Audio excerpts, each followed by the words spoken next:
Many topics that I talked with Prime Minister Sunak about. It included, of course, our shared priority around standing for the right of Israel to defend itself after the terrorist attack by Hamas.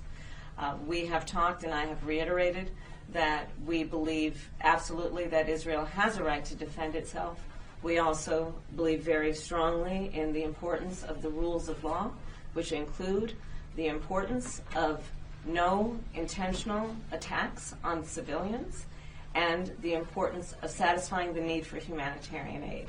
So President Sunak and Prime Minister Sunak and I spoke about that, and we'll continue to work together on those issues. We have also talked about, and I have reiterated our perspective that there should be no conflation between who are the Palestinians and who is Hamas. It is also important, no problem, that we always, and for the United States, that we will continue to honor the importance of the Palestinian people and their right to self-determination and dignity. So these are some of the conversations that we have had, including, of course, the importance for an increase in the flow of aid to that region, and in particular to Gaza. I have also talked with UN Secretary Guterres and had a meeting with him this afternoon where he and I also talked about the issue of what we must do to ensure and increase humanitarian aid to Gaza, but again reiterating our perspective and our position, which is that Israel has a right to defend itself. I will also say that we have, of course, thanks to the President's leadership, secured safe passage for American citizens out of Gaza, and a significant number have crossed today, but we still have more work to do, and it is critically important to us that American citizens are able to have safe and quick passage, and we will work to make that happen as soon as possible. And with that, I will take questions. Eugene. Now, Vice President, you just talked about that full spectrum of risks. It's been something the White House officials have talked to us about in your speech. Do you feel like after the conversations you had today, your meeting with Sunak yesterday, that the leaders understand the importance of that more? You're kind of leaning toward understanding that full spectrum of risks as something that should be focused on more to move forward. And I have another question on the Middle East situation. So I do believe that the voice that we have offered in this global discussion has been significant. It has been a priority, for example, for us to ensure that civil society have an equal voice at the table. As I said in my speech yesterday, civil society has always played a very unique and important role in holding public and private sector to account. And as we are thinking about, in particular, safety issues, and defining safety, defining risk, and defining who is vulnerable in that context, civil society has an important voice to add to the policies that will be developed. So we have had, I think, a great impact there. I think that the work that we are doing, the UK, the United States, and the other allies that were there is also about a commitment that we have made, understanding that there is global action that must be required on this issue, because any one nation who creates laws around AI will invariably have an impact on millions, tens of millions and more around the world. You just talked about the importance of protecting civilians and lots of conversations about the aid that Israel should be getting. So should the United States condition aid to Israel to get them to prioritize civilian harm reduction? We are going to continue to stand with Israel's right to defend itself. And let's be clear and never forget what happened on October 7th, where hundreds, thousands, 1,400 innocent people were killed, slaughtered, young people who were simply attending a concert. And so we are not going to create any conditions on the support that we are giving Israel to defend itself. Jen?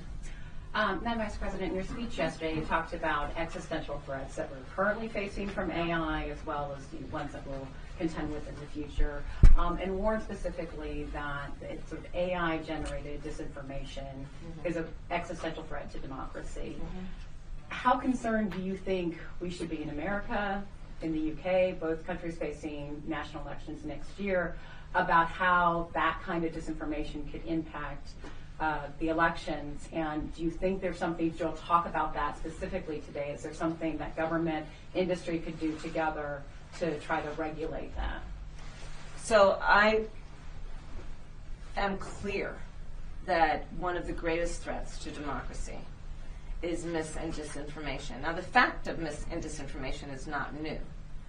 But what increasingly has happened with the evolution of technology is mis and disinformation can spread quickly, and with AI in particular, can take on a form that makes it very difficult for the receiver of that information to distinguish between fact or fiction.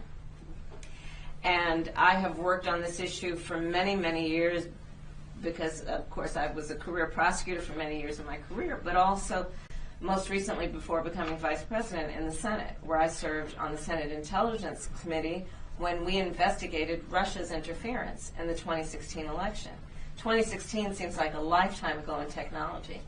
And even then, we documented evidence of a nation state attempting to interfere in the election for President of the United States.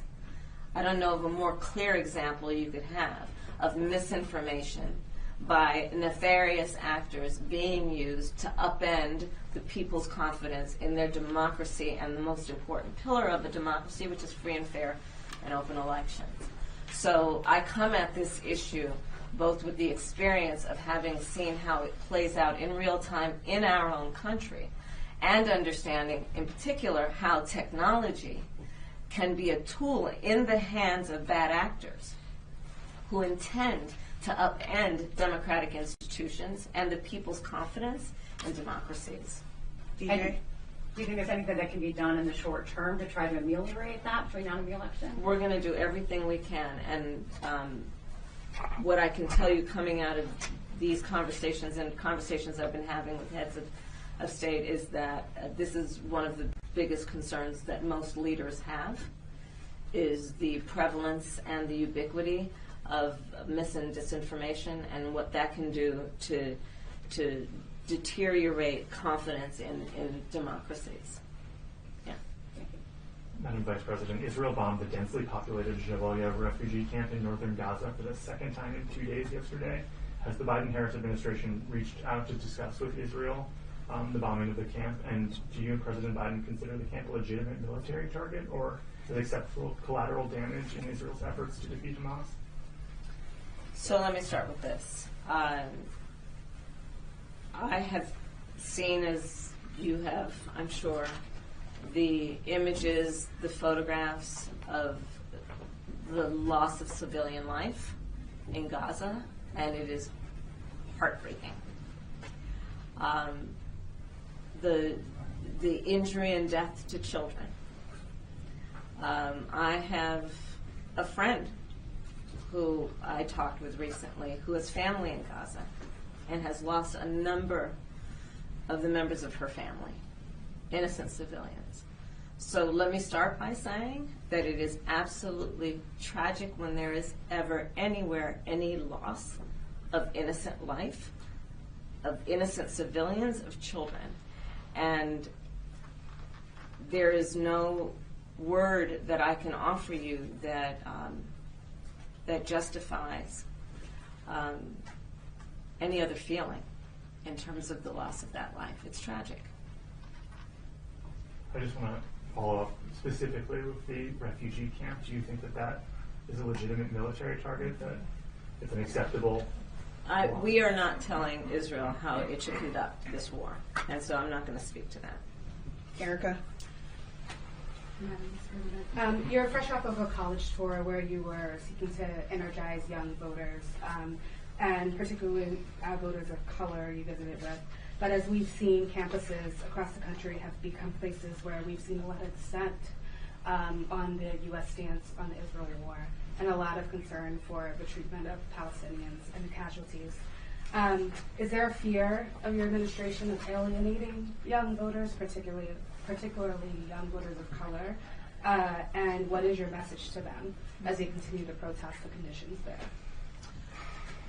Starting with the college tour, I initiated that earlier this year, after they went back in session in the fall, because I do believe it is critically important that we listen to our young leaders, and in particular our college-age folks. And there are a number of issues that they care about, and I want to hear directly from them about, and be able to be there and also answer their questions. And so I have now talked with, through the college tour, over 10,000 students in exactly that way. And yes, of course, this issue has come up in one of the latest that I did in Arizona. And the point that I have made is that we have to agree that Israel has a right to defend itself after a terrorist attack.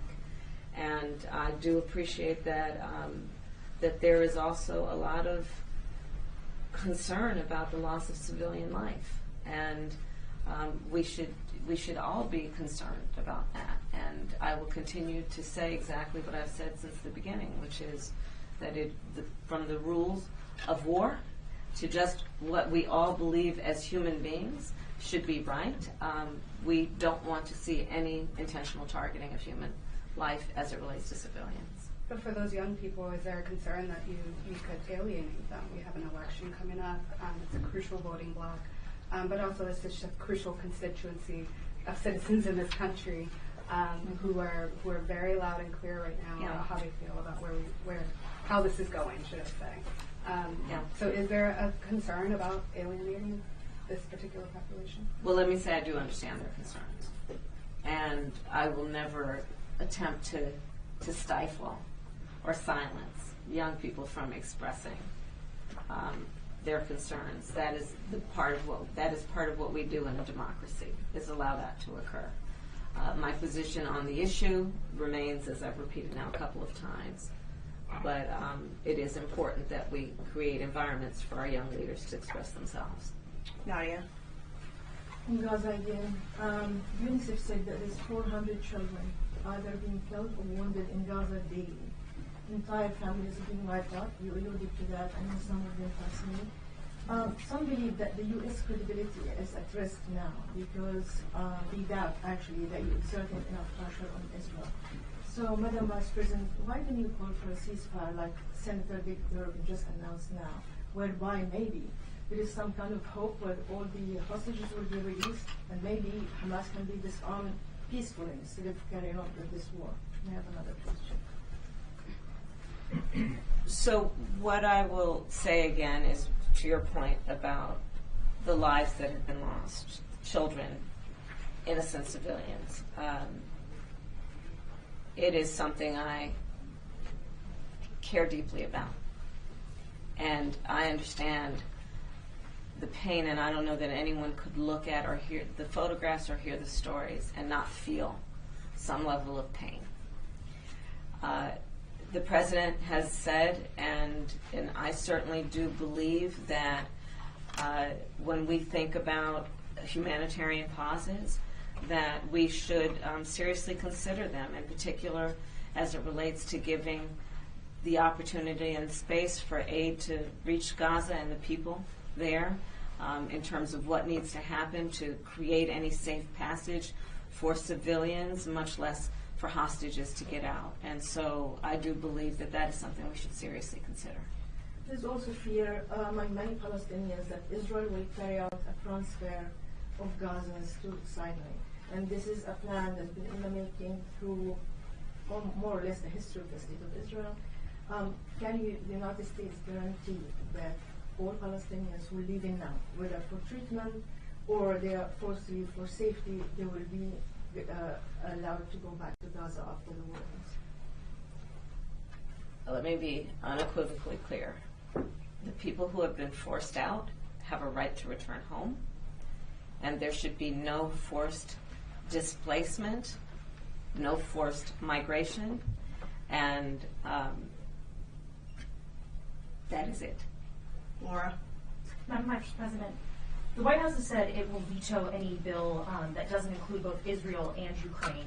House Speaker Mike Johnson has said that he wants to do Israel first alone and then move on to Ukraine and the U.S. border. What is the path forward there, and is there room for the White House to negotiate on U.S. border immigration issues in that package?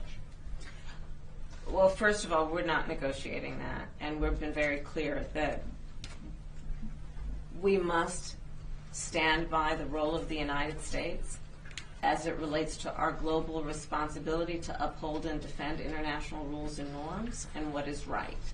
And so our proposal is that there be aid given to both places, to Israel and to Ukraine. And we are standing by that, as you have said. The President has been very clear.